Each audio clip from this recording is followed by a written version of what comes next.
Hi hello నమస్తే welcome to Telugu one. This is దివేశ్రీ.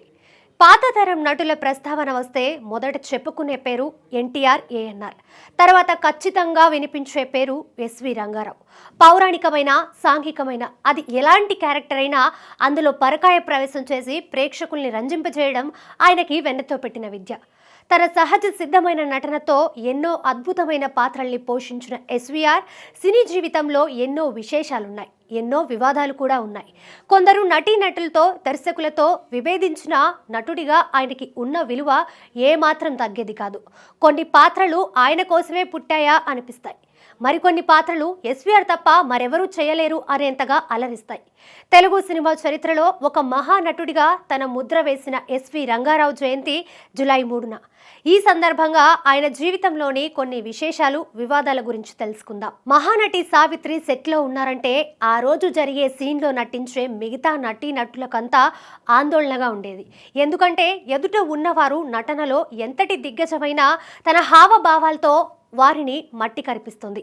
అలాంటి పేరున్న సావిత్రి నటించిన ఓ తమిళ సినిమా షూటింగ్ సమయంలో ఒక తమాషా అయిన సంఘటన జరిగింది. ఆ సినిమాలో సావిత్రితో పాటు శివాజీ గణేశన్, ఎస్వి రంగారావు కూడా నటిస్తున్నారు. ఆ రోజు ఓ సీన్ చిత్రీకరణ ముగ్గురుతో జరగాల్సి ఉంది. శివాజీ గణేశన్ తన మేకప్ పూర్తి చేసుకొని సెట్కి వచ్చారు. అదే సమయంలో ఎస్వీఆర్ కూడా రావడంతో ఆయన పాదాలకు నమస్కరించి, ఈ ఒక్క సీనైనా నాకు వదిలిపెట్టరా రాక్షసుడా అని అన్నారట. దానికి ఎస్వీఆర్ పగలబడి నవ్వి, ఒకసారి వెనక్కి చూడరా, అక్కడ బ్రహ్మరాక్షసి ఉంది, మనిద్దరిని మింగేస్తుంది అని సావిత్రిని ఉద్దేశించి అన్నారట. అది విన్న సావిత్రి రాక్షసిలా వికటహాసం చేసి అందరినీ నవ్వించారు. ఎస్వీఆర్ సెట్లు ఎంత సరదాగా ఉంటారో అంతే మొండితనం కూడా ప్రదర్శిస్తారు. ఒక్కోసారి దర్శకులతో కూడా గొడవకు దిగుతూ ఉంటారు. అలాంటి ఓ ఘటన దర్శకరత్న దాసరి నారాయణరావు, ఎస్వీఆర్ మధ్య జరిగింది. దాసరి తొలి చిత్రం తాత మనవడు ఆ రోజుల్లో ఎంత సంచలనం సృష్టించిందో అందరికీ తెలిసిందే. ఆ సినిమాలో ఎస్వీఆర్ తన నటనతో ప్రేక్షకుల్ని మంత్రముగ్ధుల్ని చేశారు. ఆ సినిమాని నిర్మించిన కె రాఘవ తదుపరి సినిమా కూడా దాసరి డైరెక్షన్లోనే చేశారు. ఆ సినిమా పేరు సంసారం సాగరం. ఈ సినిమా షూటింగ్లో దాసరి, ఎస్వీఆర్ మధ్య ఓ వివాదం జరిగింది. జయంతితో కలిసి నటించే ఆ సీన్కి సంబంధించి డైలాగ్ పేపర్స్ చూస్తూ విసుక్కున్నారు ఎస్వీఆర్.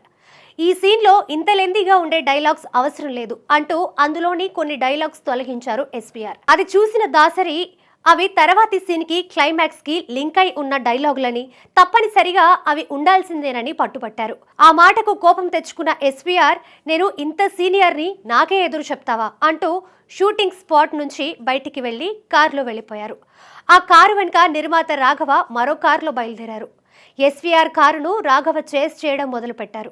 మధ్యలోనే ఎస్వీఆర్ తన కారుని ఆపి యూటర్న్ తీసుకొని సరాసరి సెట్కి వచ్చేశారు.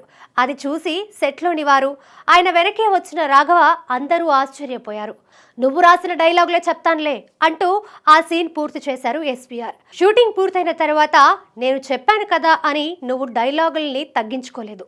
డైరెక్టర్ అంటే నీలాగే ఉండాలి, తప్పకుండా నువ్వు పెద్ద డైరెక్టర్ అవుతావు అని దాసరిని మెచ్చుకుంటూ ఆశీర్వదించారు. సినిమా రంగంలో ఇలాంటి సంఘటనలు తరచుగా జరుగుతూనే ఉంటాయి. కొన్ని విషయాల్లో దర్శక నిర్మాతలు, నటీనటులు పట్టుదలతో ఉంటారు. అయితే అది సినిమా అవుట్పుట్ బాగా రావడానికి వారు పడే తపనే తప్ప ఒకరిపై మరొకరికి ఎలాంటి పగలు, ద్వేషాలు ఉండవు. ఇలాంటి వివాదాలు ఎస్పి రంగారావు సినీ జీవితంలో ఎన్నో ఉన్నాయి. అయినా అవేవి పట్టించుకోకుండా ఆయనలోని మహానటుణ్ణే చూసేవారు దర్శక నిర్మాతలు. ఎస్వీఆర్ మనకు దూరమై 50 సంవత్సరాలు పూర్తవుతున్నా ఇప్పటికీ స్మరించుకుంటున్నామంటే అదే ఆయనలోని గొప్పతనం. జూలై 3న ఎస్వీఆర్ జయంతి సందర్భంగా ఆ మహానటుడికి ఘన నివాళులు అర్పిస్తోంది తెలుగు వన్.